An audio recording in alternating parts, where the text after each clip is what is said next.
Problem number 7.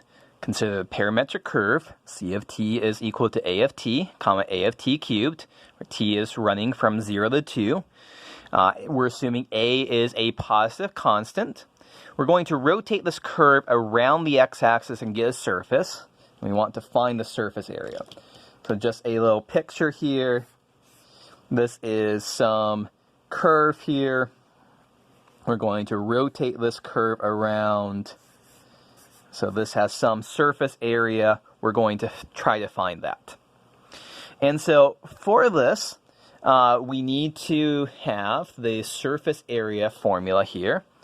And the surface area formula, for rotating a parametrized curve around an axis, around the x-axis, is going to be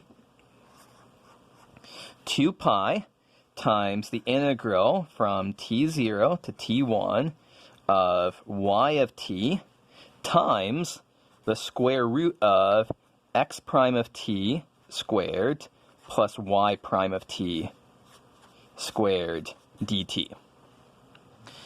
So there's a lot of calculation we have to do. We need to do x is, we have to take a derivative here, take the derivative of this, take the derivative of this, square those derivatives, add them together, take the square root, plop everything in. That's the outline for where we're headed here. So x of t is a times t. A is a constant. Y of t is a t cubed. So their derivatives are a and also 3a t squared.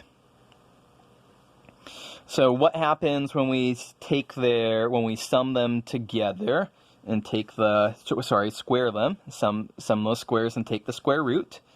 It's going to be a squared plus 3a t squared, all of that squared, which ends up as a squared plus 9a squared t to the 4th.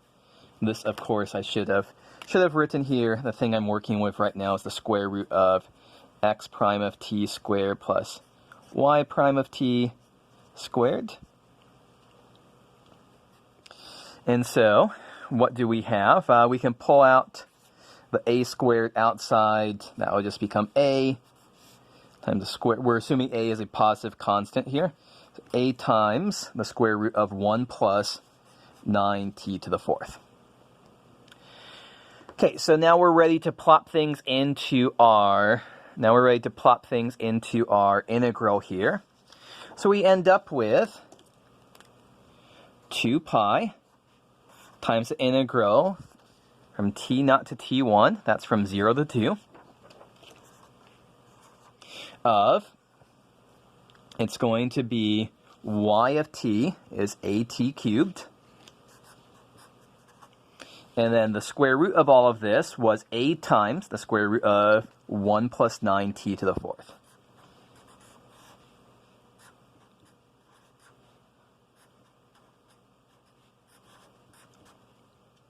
Okay, so at this point, we don't like the fact we have something relatively nasty under the square root here. So this suggests that we should use substitution. U is 1 plus 9 t to the 4th. du is equal to 36 t cubed times dt. We have a t cubed dt, so du over 36 is equal to t cubed dt. So this right here, this is going to be du over 36. Okay, so what do we have at this point? So we have 2 pi chilling out there. We need to change the bounds in our integral. So when t is 0, u is 1 plus 0. So that's 1. When t is 2, this is going to be 1 plus 9 times 16. So we can worry about simplifying that later. What do we have here? we have a squared times, this is going to be u to the 1/2 times 1 over 36 du. And so now we just have to evaluate this integral. So 2 pi divided by 36 is pi over 18. We have that factor a squared, u to the 1/2 becomes u to the 3/2. And we have to divide by 3/2, so that's multiplied by 2/3. And plug in 1 plus 1, and then 9 times 16, that is going to be 144, so 1 bigger than that is 145.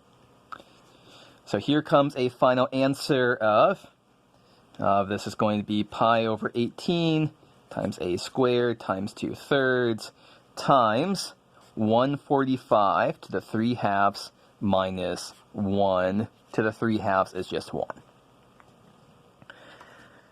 Okay, so I guess this is a relatively straightforward application of this formula here, with a little substitution thrown in there at the end, and then just a lot of crunching through the integral.